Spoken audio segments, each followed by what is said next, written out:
The terminal. Some people live in it all day, others just don't even touch it. But almost no one actually knows how it works on the inside. A few months ago, I built my own. And by the way, it just got a big update with a block based terminal, a command palette, spaces, and a lot more. But the most interesting question is how to actually build your own. So today, that's exactly what we are going to do. We'll build a real GPU accelerated AI terminal step by step. First, we'll see how terminals actually work, then we build one, and by the end we add our own AI agent on top and talk about what it really takes to make it production ready. So first of all, what even is a terminal? It feels like a magic, but it's actually simpler than you would think. Terminal really comes down to three pieces. The first one is the shell. That's bash, ZSH, PowerShell, or whatever program actually runs your commands. Terminal itself doesn't run anything, it just talks to the shell. Second piece is the PTY, short for pseudo terminal. Think of it as a two-way pipe between your terminal window and the shell. You type something, it sends this to the shell answers, and it comes right back. And the last piece is the renderer. The shell doesn't send back a clean picture.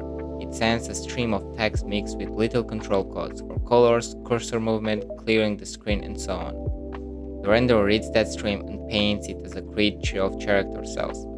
And that's really it. A pipe to a program and a grid on the screen. Everything else is just detail on top. Okay, so now we know what's inside, but how do we actually build application around it? There are basically three ways to go. The first is fully native. You build applications separately for each operating system using their own native tools. It works fast, but you are basically maintaining a different application for every platform. That's a huge amount of work. The second is web or JavaScript based, like Electron. You build your interface with web technologies so you get an easy and generally beautiful UI. But the catch is that Electron ships an entire copy of Chromium inside your app. The third option takes the best of both worlds. Tools like Tauri or Rails gives you the same web ecosystem with native languages on the backend like Rust or Go. But instead of bundling the whole browser, they use the system's own web view. So here is our stack. Rust and Tauri on the outside, React and TypeScript for the interface, and xterm.js for the terminal renderer itself. Now you might be wondering, why xterm.js? Aren't we supposed to be building our own? And here is the thing. You could write the whole rendering yourself and parse every one of those controls code by hand. People have done it, it takes years, and you will still keep running into edge cases. There is also a newer option, Ghosty. A great native terminal now has a community web build compiled to WebAssembly. It gives you a similar API, but it's still experimental, so not really stable yet. And it only renders on Canvas, not WebGL. So just like in Terax, we'll go with xterm.js here. It's battle tested, it powers a lot of serious production applications, and right now it's the only really stable, high quality option on the web. We don't reinvent the parser, we build everything interesting around it. To follow along, you only need two things installed, Rust and Node.js with any package manager you like. Alright, let's set everything up. We start by creating a fresh Tauri project that asks a few questions, the frontend framework, the language. We pick React with TypeScript, and in a second we have got a full project. Then we need to install the dependencies. On the front end we add xterm.js and a couple of its add-ons. And on the Rust side we add one crate called portable PTY, which gives us the pseudo terminal we talked about, which is fully cross-platform. Now look at the structure. This folder accesses Tauri. It's our backend. This is where we'll spawn the shell and the PTY. This folder src is our React frontend. This is where xterm.js lives and renders the grid. And Tauri sits in the between as the bridge. It lets the frontend safely call into Rust and lets Rust send data back. So that's the whole mental model from Miller maps directly onto these folders. The pipe lives in the backend and the grid lives in the frontend. That's it. Let's write the actual code. We'll start with the frontend because honestly it's the easy part. Here is the whole terminal component. When it mounts, we create an xterm.js instance and below it two add-ons, Fit, which make the grid fill its container, and WebGL, which draws every cell on the GPU. Then we mount it inside the div. Now we can connect it to the shell. The output come back is a raw bytes, so we set up a small channel where whatever bytes arrive we write straight into the terminal. After that, it's just 3 calls to the backend. Spawn to start the shell, write to send whatever user types, and resize when the window changes. If you follow the architecture, this code almost reads itself. If you run it right now, nothing happens because those 3 main commands just don't exist yet. They live in the Rust side, so let's go build them. This is the part that scares people, but it's actually not that hard. It's around 100 lines of code and most of it is just the wiring. First, the glue. We expose exactly 3 commands to the front end, the same thread we just called: spawn, write, and resize. And we hold one single leaf session in memory. Now the real work, the session itself. A session knows 3 things: the PTY so we can resize it later, a writer to send input down, and the child process, which is the actual running shell. And then we start a background thread that just sits there reading the shell's output and streaming it to the frontend, as those raw bytes from before. Write takes the user's keystrokes and pushes them into the writer. Resize just updates the size, and that's the 3 commands done. 2 small details we need.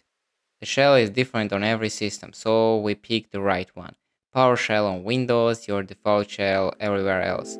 So this keeps working no matter what you are on. And now, when a session gets dropped, we kill its shell with it. After all of that, just run pnpm Tauri in your terminal, and that's it. This real working terminal can type, run commands, all of it. Let's go back to that WebGL add-on for a second, because it's doing more than it looks. A terminal pushing thousands of updates per second is a very different world god, and xterm.js can actually draw in 3 different ways: plain DOM, a canvas, or WebGL. DOM is the simplest and the default option, but it chokes under that kind of output and memory grows fast. WebGL hands the drawing straight to the GPU, so even a wall of text stays perfectly smooth. That's GPU acceleration part of the title, and at this scale it really is just one add-on. But here is the honest catch: the second you go past a single terminal tabs, split, spans, really daily use, that same WebGL becomes one of the hardest problems in the entire app. I will show you exactly why in the moment. Before any code, let's see how AI agents like Cloud Code or Codex actually work. Under the hood, it's one simple idea. A model on its own can do only one thing: produce text. It can't run commands, it can't touch your files. So we give it tools, this called function calling. We describe a few functions to the model, just a name, a description, and the arguments they take. The model still can't run them, but now instead of answering it can say call this tool with these arguments. Our code runs the function and hands the result back, and the model keeps going. That loop is the whole thing. The model asks for a tool, we run it, we feed the result back, and we repeat until it has a real answer. That's what people call an agent. So now let's implement it. But first we install the OpenAI SDK, but you can do this with any other providers and even use full agents SDK. The interface is just a minimal chat panel, we throw it together for visuals, nothing interesting here. The important part is the tools. Here we have two. One to run a command in the terminal, one to read what's currently there, just names and descriptions. Then the loop. We send the conversation to the model. If it answers with text, we are done. If it asks for a tool, we run it, the command goes into the same PTI the user types into, or we read the recent output and we push the results straight back to LLM. Then we go around again. So the model reads your terminal, runs think itself, sees what happened and explains it. A real agent sitting right inside the pipe we built. In Terax, this goes much further. The Vercel AI SDK, our own agentic layer, local models, file editing, search, and so on. But the core is exactly this loop. Let's now run it and see how it works.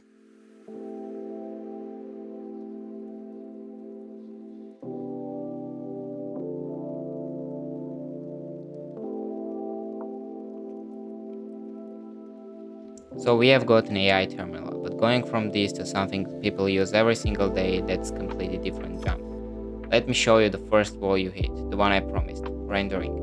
Every terminal you see is a one xterm.js instance with one WebGL context bound to it. Now the native way, every new tab or split just creates a brand new instance with a brand new WebGL context.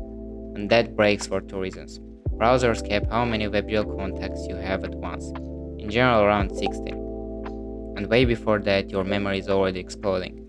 So in Terax we solved this with a render pool. The trick is with tabs only one is visible at a time, so you don't need to leave context for every tab, you need a small pool of them.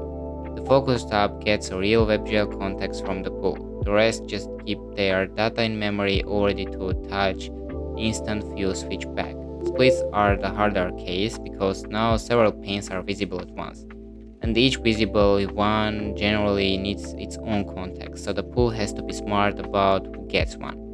Get this right and you can open as many tabs as you want, with memory staying flat. And that's just the first wall. There is a performance under massive output, which is exactly why we stream grow byte instead of serialized strings. There is a session restore, tab hibernation, and making every shell behave the same on every operating system. None of it's a magic, but all of it's a real work, and that's the whole gap between a cool demo and something people actually use. So that's the core of how a terminal really works and how you would build your own. For the next one, I would love to know which direction you want me to take this. From here, we could take this terminal a lot further, or maybe you want to go deeper into Tauri itself and how to build a real desktop and mobile application with it, because I really have a lot to say here. Tell me in the comments whether sounds most interesting to you. I read all of them. Thanks for watching, and I will see you in the next one.